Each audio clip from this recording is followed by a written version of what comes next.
Hi friends, welcome to our channel. నా పేరు సరస్వతి. మీరందరూ ఎలా ఉన్నారు? నేనైతే చాలా చాలా బాగున్నాను. ఇక ఈరోజు వీడియో స్పెషల్ ఏంటంటే మా తిరుపతి టూర్ విశేషాలు చెప్తానండి. ఎలా స్టార్ట్ చేసామో, ఎక్కడి నుంచి ఏమేమి చూసామని చెప్పి ఆ విషయాలన్నీ చెప్తాను. ఆ వివరాల్లోకి వెళ్ళే ముందు మన ఛానల్ని సబ్స్క్రైబ్ చేసుకోండి. వీడియో ఎక్కడ స్కిప్ చేయకుండా చూడండి. చూసి నచ్చితే లైక్ చేయండి, కుదిరితే షేర్ చేయండి, సబ్స్క్రైబ్ చేసుకోవడం మర్చిపోకండి. ఇక వీడియోలోకి వెళ్తే మేము మా అబ్బాయికి ఇంటర్ సెకండ్ ఇయర్ ఎగ్జామ్స్ అయిపోగానే వెళ్ళేలాగా ప్లాన్ చేసుకున్నాము. మార్చిలో వెళ్ళామన్నమాట. మా వాడి ఇంటర్ ఎగ్జామ్స్ 14th 15th అయిపోయాయండి. అయితే అవి అయిపోగానే వెళ్ళాలి అని చెప్పి ప్లాన్ చేసుకుంటే మాకు 19th ట్యూస్డే రోజు 19th టికెట్స్ అవైలబుల్ ఉన్నాయని చెప్పి ఆ రోజు బుక్ చేసుకున్నాము. అదే తిరుమల స్వామివారి దర్శనానికి 19th బుక్ చేసుకుంటే ఆ రోజు ట్యూస్డే అనమాట. అయితే మండే ఎలాగో సండే ఒకరోజు హాలిడే ఉంటుంది కదా, సండే కూడా కలిసి వచ్చేలా వెళ్తే ఆ చుట్టూ తిరుమలకి నియర్ బై ఉన్న అన్ని పుణ్యక్షేత్రాలు చూడొచ్చు కదా అని చెప్పి మేము ముందు సాటర్డే నైట్ వెళ్ళేలాగా ప్లాన్ చేసుకున్నాము. ముందే ట్రైన్ బుక్ చేసుకున్నాము. ఇక సాటర్డే వెళ్తే మళ్ళీ వెడ్నెస్డే నైట్ అక్కడ బ్యాక్ వచ్చేలాగా ప్లాన్ చేసుకున్నాము. రిటర్న్ ట్రైన్ బుక్ చేసుకున్నాము. అయితే మనము అక్కడికి వెళ్ళిన తర్వాత ఒక గుడి నుంచి ఇంకొక గుడికి వెళ్ళాలంటే ట్రాన్స్పోర్ట్ ఇబ్బంది అవుతుంది కదా, బస్సెస్ లేకపోతే ఆటోలు ఇలా పట్టుకొని వెళ్ళాలంటే చాలా కష్టమవుతుంది కదా. అందుకని చెప్పి మేము ముందే ఒక కార్, అంటే మనల్ని ట్రైన్ దిగినప్పటి నుంచి అప్పుడు పిక్ చేసుకుంటే మనల్ని అన్ని టూర్ అయిపోయిన తర్వాత అక్కడ ఉన్నవి మనం చూడాలనుకున్నవన్నీ అయిపోయిన తర్వాత రిటర్న్ ట్రైన్ టైం వరకు మళ్ళీ మనల్ని అక్కడ డ్రాప్ చేసేలాగా మాట్లాడుకున్నాం మేము ఒక కార్ని. అలా మాట్లాడుకుంటే మనం ఎక్కువ చూడొచ్చు కదా అని చెప్పి ముందే అట్లా మాట్లాడుకుని వెళ్ళినాము. సాటర్డే నైట్ ఇక్కడ మేము బయలుదేరినాము. అక్కడ సండే మార్నింగ్ తిరుపతిలో దిగినామన్నమాట. దిగగానే కారు అతను వచ్చాడు, మమ్మల్ని పిక్ చేసుకొని వెళ్ళి మనకు అక్కడ హోటల్లో కాకుండా అపార్ట్మెంట్లు కూడా మనకు 1 day 1 hour అలా కూడా ఇస్తుంటారు రెంట్కి. మనకు అట్లా దొరుకుతాయి అన్నమాట. అట్లా మేము డబుల్ బెడ్రూమ్ హాల్ అలా ఉన్న ఇంటిని తీసుకున్నాము. వెళ్ళగానే ఫ్రెష్ అయిపోయినాము. 1 గంటలో 8 కల్లా వెళ్ళినాం, 9 కల్లా ఫ్రెష్ అయ్యి బయటపడ్డాము. ఇంకా అలా వెళ్తూ దారిలో టిఫిన్ చేసినాము. రోడ్ సైడ్ ఉంటాయి కదా చాలా టిఫిన్ సెంటర్స్. అలా టిఫిన్ చేసి స్టార్ట్ అయిపోయి ఫస్ట్ వకులమాత టెంపుల్ చూసామండి. కాస్త చిన్న గుట్ట మీద ఉంటుంది వకులమాత టెంపుల్. చాలా పీస్ఫుల్గా అనిపిస్తుంది. అది చూసిన తర్వాత ఇంకా శ్రీనివాస మంగాపురం వెళ్ళినాము. శ్రీనివాస మంగాపురంలో ఆ 7 కొండల వాడిని చూడగానే కళ్ళల్లో నీళ్ళు తిరిగినాయండి. అయితే శ్రీనివాస మంగాపురం 7 గంటలకు వెళ్తే నిత్య కళ్యాణం జరుగుతుంది కదా, ఆ కళ్యాణం చూడొచ్చు అనమాట. అయితే మేము కాస్త లేట్గా వెళ్ళినాము, అది మిస్ అయినాము. ఇంకా అక్కడి నుంచి మేము కాణిపాకం వెళ్ళామండి. కాణిపాకం వినాయకుడిని అక్కడ దర్శించుకున్నాము. అయితే మేము ఎక్కడ ఫ్రీ దర్శనంలో నిలబడలేదండి. ఆ లైన్లో నిలబడితే మనకు లేట్ అయిపోతుంది, ఏవి చూడలేము కాబట్టి అన్ని టికెట్ తీసుకొని ప్రత్యేక దర్శనానికి వెళ్ళాము. ఆ ప్రత్యేక దర్శనంలో కూడా కాస్త టైం పట్టింది ప్రతి చోట. ఇక అక్కడ వినాయక స్వామిని దర్శనం చేసుకున్న తర్వాత స్వర్ణలక్ష్మి, అదే శ్రీపురం స్వర్ణలక్ష్మి అంటే గోల్డెన్ టెంపుల్ అండి, ఏలూరు గోల్డెన్ టెంపుల్కి వెళ్ళినాము. అక్కడి నుంచి మళ్ళీ అరుణాచలం వెళ్ళినాం అనమాట. అరుణాచలం వెళ్ళిన తర్వాత మా అబ్బాయి ఒక మాట అన్నాడు, అది నిజమే అనిపించింది. అయితే ఏంటంటే మేము ఎప్పుడు తిరుపతి ప్రోగ్రాం పెట్టుకున్నా పోస్ట్ పోన్ అయ్యేది, ఏదో ఒక ఆటంకం వచ్చేది, పోస్ట్ పోన్ అయ్యేది. అసలు ఫస్ట్ టైం నేను తిరుపతి చూడడం ఇప్పుడే అనమాట. అంటే ఆలోచించండి ఎన్ని ఆటంకాలు వచ్చినాయో. మేము తిరుపతి చూడాలన్న ప్రతిసారి ఏదో ఒక ఆటంకం వచ్చింది. అయితే అదే మాట అన్నాను నేను అనమాట. అక్కడ అరుణాచలంలో ఆ స్వామివారి గుడిలో తిరుగుతూ అబ్బాయి ఎన్నిసార్లు తిరుపతి అనుకున్నా ఏవో ఆటంకాలు వచ్చినాయి, ఇప్పటికి కుదిరింది, ఇక్కడికి అసలు అనుకోకుండా వచ్చినాము, ఇక్కడ అరుణాచలం ఎప్పుడు అనుకోలేదు అయినా వచ్చినాము అంటే అప్పుడు మా వాడు ఏమన్నాడంటే, అంటే నన్ను దర్శించుకోకుండా అక్కడికి ఎలా వెళ్తావు, ఫస్ట్ నా దర్శనం తర్వాతే ఆ దర్శనం, ఆ స్వామి దర్శనం అని చెప్పి ఇన్ని రోజులు ఆపిండని మా వాడు అన్నాడు. అంటే అది నిజమే అనిపించింది. నిజంగా అంటే శివుడాజ్ఞ లేనిదే చీమైనా కుట్టదు అంటారు కదా. మనము అనుకోకుండా ఇక్కడికి వెళ్ళడం జరిగింది. తిరుపతి ప్రయాణం కూడా ఈసారి ఆటంకం రాలేదు, మంచిగా వెళ్ళినాము. అందుకే అనిపించింది మా వాడు అన్నది కూడా కరెక్టే అని. ఇక అరుణాచలంలో అక్కడ ఆ రోజు దర్శనం చేసుకున్న తర్వాత ఆ రోజు అక్కడే గిరి ప్రదక్షిణ నడుద్దాం అనుకున్నాం. కానీ అంతకుముందే మనం గోల్డెన్ టెంపుల్లో చాలా నడక ఉంటుంది కదా, మార్నింగ్ నుంచి అలా వెళ్తూనే ఉన్నాం కాబట్టి ఇంకా నడక అంటే కాలినడకన గిరి ప్రదక్షిణ చేస్తే ఇంకా మళ్ళీ వేరే చూడలేమని చెప్పి ఆ రోజు కారులో గిరి ప్రదక్షిణ చేసినాము. ఇది కరెక్ట్ అని అనుకోవట్లేదు, కానీ ఇంకా ఏదోలాగా మనం నడవడానికి చేతకానోళ్ళు అక్కడ అలా కూడా తిరగవచ్చు అని చెప్పి చెప్పారు. ఇంకా ఆ రోజు రాత్రి అక్కడ ఉండి మార్నింగ్ 6:30 కల్లా రెడీ అయిపోయి మేము కంచికి వెళ్ళినామండి. కంచికి వెళ్ళిన తర్వాత అక్కడ వరదరాజ పెరుమాళ్ స్వామి టెంపుల్లో బంగారు బల్లి, వెండి బల్లి కూడా ఉంటాయి కదా, అవన్నీ చూసుకున్న తర్వాత చిన్న షాపింగ్ చేసుకున్నాము. శారీస్ అక్కడ ఫేమస్ కదా. ఇక కంచిలో షాపింగ్ అయిపోయిన తర్వాత మేము తిరుపతి మళ్ళీ రిటర్న్ అయ్యాము. తిరుపతి వెళ్ళే దారిలో తిరుత్తణి ఉంటుంది, అక్కడికి కూడా వెళ్ళినాము. సుబ్రహ్మణ్యేశ్వర స్వామి అక్కడ ఫేమస్ అనమాట తిరుత్తణిలో. అక్కడ ఆ స్వామివారి దర్శనం చేసుకున్న తర్వాత తిరుపతికి వచ్చేసాము. వచ్చిన తర్వాత సాయంత్రం అయింది. అప్పుడు పద్మావతి దేవి టెంపుల్కి వెళ్ళినాము, అలాగే గోవిందరాజ టెంపుల్కి వెళ్ళినాము, గోవిందరాజస్వామి టెంపుల్కి. అక్కడ నుంచి మేము ఇంకా తిరుపతి పైకి కొండకి వెళ్ళినాము, తిరుమలగిరికి వెళ్ళినాము.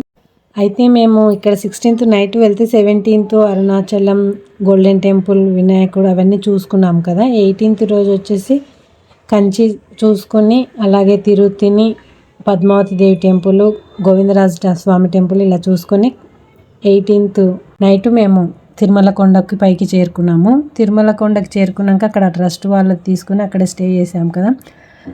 19th మార్నింగ్ మేము ఇక్కడ శ్రీవారి పాదాలు వెళ్ళినాం అనమాట. శ్రీవారి పాదాలు చూసుకొని అలాగే శిలాతోరణం, చక్రతీర్థం, ఆకాశగంగా, పాతాళగంగా అవి చూసుకున్నాం అనమాట. ఆ రోజు అవి చూసుకుని అలాగే జపాలి తీర్థం, వేణుగోపాల స్వామి టెంపుల్ కూడా చూసుకున్నాము. అయితే మాకు ఆ రోజు దర్శనం 4ంటికి దొరికింది, సాయంత్రం 4ంటికి దర్శనం కదా. ఈరోజు మార్నింగ్ అంతా డే అంతా ఇవి చూసుకుని అటు వెళ్దామని ఇలా ప్లాన్ చేసుకున్నాం అనమాట. అయితే మాకు ఇవన్నీ 2 o'clock వరకు అయిపోయినవి. 2 o'clock ఇవి అయిపోయిన తర్వాత తిరుమలలోనే అయితే నేను ఇక్కడ ఒక విషయం చెప్పడం మర్చిపోయానండి. 18th రోజు కింద మనము పద్మావతి దేవి టెంపుల్ అలాగే గోవిందరాజ స్వామి టెంపుల్ ఇవన్నీ చూసుకొని తిరుమల కొండకు పైకి చేరుకున్నాం కదా. చేరుకున్న తర్వాత అక్కడ ఒక రూమ్ తీసుకొని ట్రస్ట్ బిల్డింగ్లోనే ఒకటి తీసుకొని అక్కడ ఫ్రెష్ అయిపోయి మేమేం చేసినామంటే లగేజ్ అంతా రూమ్లో పెట్టేసి ఇక్కడికి వరాహస్వామి టెంపుల్కి వెళ్ళినాము. అంటే మనము స్వామివారి కంటే ముందు, వెంకటేశ్వర స్వామి కంటే ముందు వరాహస్వామిని దర్శించుకోవాలట. వరాహస్వామిని దర్శించుకున్న తర్వాతనే మనం స్వామివారిని దర్శించుకోవాలంట. అందుకోసం ఆ రోజు రాత్రి అక్కడ వరాహస్వామిని దర్శించుకున్న తర్వాత కాసేపు మాడవీధులలో అలా తిరిగామండి. అక్కడే వెంగమాంబ అన్నదాన సత్రం ఉంటుంది కదండి, అక్కడ భోంచేసి వచ్చేసామన్నమాట. వచ్చి రూమ్లో ఆ రోజు నైట్ స్టే చేసి మార్నింగ్ మళ్ళీ రెడీ అయిపోయి శిలాతోరణం ఇవన్నీ చూసుకున్నాం అనమాట. మాకు 19th రోజు 4 o'clock ఈవినింగ్ 4కి మాకు దర్శనం అనమాట. ఆ లోపు ఇవన్నీ చూసుకుందామని వెళ్ళాము. 2 o'clock వరకే అన్నీ అయిపోయాయి.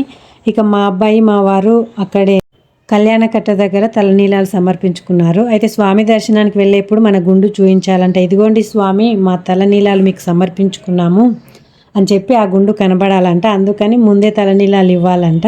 అలా మా అబ్బాయి మా వారు అక్కడ కళ్యాణకట్ట దగ్గర తలనీలాలు ఇచ్చేసి వచ్చారు. ఇక అది ఆ రోజు మధ్యాహ్నం మేము వెంగమాంబ అన్నదాన సత్రంలోనే భోంచేసాము అక్కడే. ఆ తర్వాత అయితే 4 o'clockకి కదా, సరే ఒకసారి అడుగుదాము చూద్దామని చెప్పి వెళ్ళి అడిగితే 2 o'clockకి సరే వెళ్ళండి అని చెప్పారు. మేము వెళ్ళి లైన్లో నిలబడ్డాము. మాకు 4 hours టైం పట్టిందనమాట దర్శనానికి. 2 o'clockకి లైన్లో నిలబడితే ఈవినింగ్ 6కి మాకు దర్శనం అయింది, స్వామివారి దర్శనము. ఆ దేవదేవుణ్ణి ఎన్నో సంవత్సరాలు ఎదురు చూపులు ఆ టైంకి ఆ రోజు ఆ సమయాన నా కళ తీరిందనమాట. అలా ఆ స్వామి దర్శనం అయ్యింది. చాలా సంతోషంగా అనిపించింది. ఆ స్వామి దర్శనం చేసుకుని ఇలా బయటికి వచ్చాము, ఇంకా హ్యాపీ రెండింతలు అయ్యిందనమాట. ఏంటంటే ఇలా బయటికి వచ్చామో లేదో ఆ వీధులలో స్వామివారి పల్లకి సేవ జరుగుతుందన్నమాట. అంటే మాకు కాస్త ఆలస్యమైనా మేము ఆ పల్లకి సేవను చూసేవాళ్ళం కాదు, మిస్ అయ్యేవాళ్ళము. అది కూడా నిజంగా చాలా అదృష్టం అనిపించింది మాకు. ఇక్కడ లోపల స్వామివారి దర్శనము అలాగే పల్లకి సేవ దర్శనం కూడా 2 కలిగినాయి కాబట్టి మేము అదృష్టవంతులం అనిపించింది ఆ రోజైతే. ఇంకా ఆ విధంగా స్వామివారి దర్శనం జరిగింది మాకు. ఆ రోజు స్వామివారి దర్శనం చేసుకున్న తర్వాత మళ్ళీ తిరుపతి కిందికి వచ్చేసాము. తిరుపతి కిందికి వచ్చేసిన తర్వాత అక్కడ మేము ఫ్రెష్ అవ్వడానికి ముందు రోజు తీసుకున్న వాళ్ళదే ఆపమని చెప్పాము. ఆ రోజు నైట్ అక్కడే బుక్ చేసుకుని ఆ రోజు రాత్రి అక్కడే ఉన్నాము. అంటే మనకి ఇలా అపార్ట్మెంట్ వీళ్ళవి దొరుకుతుంటాయి కదా, వంట కూడా చేసుకోవచ్చు కుదిరితే. కాకపోతే మేము ఇక్కడే భోంచేసి వెళ్ళాము. వెంగమాంబ అన్నదాన సత్రంలో మేము భోంచేసి వెళ్ళినాము. ఇంకా ఆ రోజు రాత్రి అక్కడ స్టే చేసి మళ్ళీ మార్నింగ్ మేము శ్రీకాళహస్తి వెళ్ళినాం అనమాట. 20th రోజు మార్నింగ్, 20 రోజు మార్నింగ్ శ్రీకాళహస్తి వెళ్ళి అక్కడ శ్రీకాళహస్తీశ్వరుని దర్శించుకున్నాము. ఇక్కడ శ్రీకాళహస్తిలో స్వర్ణముఖి నది ప్రవాహం ఉంటుందండి, నది అక్కడ ప్రవహిస్తూ ఉంటుందన్నమాట. ఆ శ్రీకాళహస్తీశ్వరుని దర్శించుకున్న తర్వాత మళ్ళీ తిరుపతికి బయలుదేరాము. తిరుపతికి వచ్చేసి మేము కపిలేశ్వర ఆలయం చూసాము. అక్కడ కపిలేశ్వర ఆలయం చూసిన తర్వాత ఇక ఇస్కాన్ టెంపుల్కి వెళ్ళినాము. ఇస్కాన్ టెంపుల్ అసలు చాలా ప్రశాంతంగా అనిపించింది. ఇస్కాన్ టెంపుల్లో ఇక్కడ అష్టగోపిక సమేత రాధాకృష్ణులు ఉంటారు. అలా అష్టగోపిక సమేత రాధాకృష్ణులు ఉన్న దేవాలయాలు మన దేశంలో 2 ఉన్నాయి. ఒకటి ఉత్తర భారతదేశంలో మధురలో, ఇంకొకటి తిరుపతిలో అన్నమాట. ఇక ఇక్కడ మాకు ఇవన్నీ అయిపోయే వరకు 2 o'clock వరకే అయిపోయినవి. ఇంకా ఆ తర్వాత ఏం చేయాలా అని చెప్పి, అంటే మాకు రిటర్న్ ట్రైన్ ఆ రోజు 6 o'clockకి ఉందన్నమాట. ఇంకా 2 నుంచి మనం 6 వరకు ఏం చేయాలా అని చెప్పి జూకి వెళ్ళినాము. అదే శ్రీ వెంకటేశ్వర జంతు ప్రదర్శనశాల అనమాట. అక్కడికి వెళ్ళినాం కానీ బాగా ఎండలు ఉండడం వల్ల సరిగా తిరగలేకపోయినాము, చూడలేకపోయినాము. అందుకే మళ్ళీ 4 o'clockకే రిటర్న్ అయినాము. వచ్చి ఇంకా ఇస్కాన్ టెంపుల్లోనే కాసేపు ఉండి 5:30 వరకు అక్కడ ఉండి ఇంకా రైల్వే స్టేషన్కి వెళ్ళామన్నమాట. మేము వెళ్ళిన కాసేపటికే ట్రైన్ వచ్చింది. ఇంకా ట్రైన్ ఎక్కి రిటర్న్ అయిపోయామన్నమాట. ఇదండి మా తిరుపతి టూర్ విశేషాలు. అయితే మీరు ఎప్పుడైనా ఇలా వెళ్ళాలి అనుకున్నప్పుడు, ఆ చుట్టుపక్కల ఏమైనా చూడాలనుకున్నప్పుడు ఇలా ఒక కార్ మాట్లాడుకున్నారనుకోండి, చాలా తొందరగా ఎక్కువ ప్లేసెస్ చూడొచ్చు అనిపించింది. నాకైతే నా సజెషన్ అనమాట ఇది. మీరు ఎవరైనా అలా వెళ్ళాలి అనుకుంటే, మీరు అలా వెళ్ళారా? వెళ్తే కామెంట్ చేయండి. మీ ఎక్స్పీరియన్స్ని కూడా కామెంట్ చేయండి. ఈ వీడియో మొత్తంలో అసలు విషయం ఒకటి చెప్పలేదండి. అది ఏంటంటే టూర్ ఎవరెవరు వెళ్ళారు అని. నేను, మా వారు, మా అబ్బాయి, మా పాప 4 వెళ్ళామండి. ఇదండి మా తిరుపతి టూర్ విశేషాలు. వీడియో నచ్చితే లైక్ చేయండి, షేర్ చేయండి. ఇలాంటి మరిన్ని వీడియోల కోసం మన ఛానల్ని తప్పకుండా సబ్స్క్రైబ్ చేసుకోండి. Thank you for watching.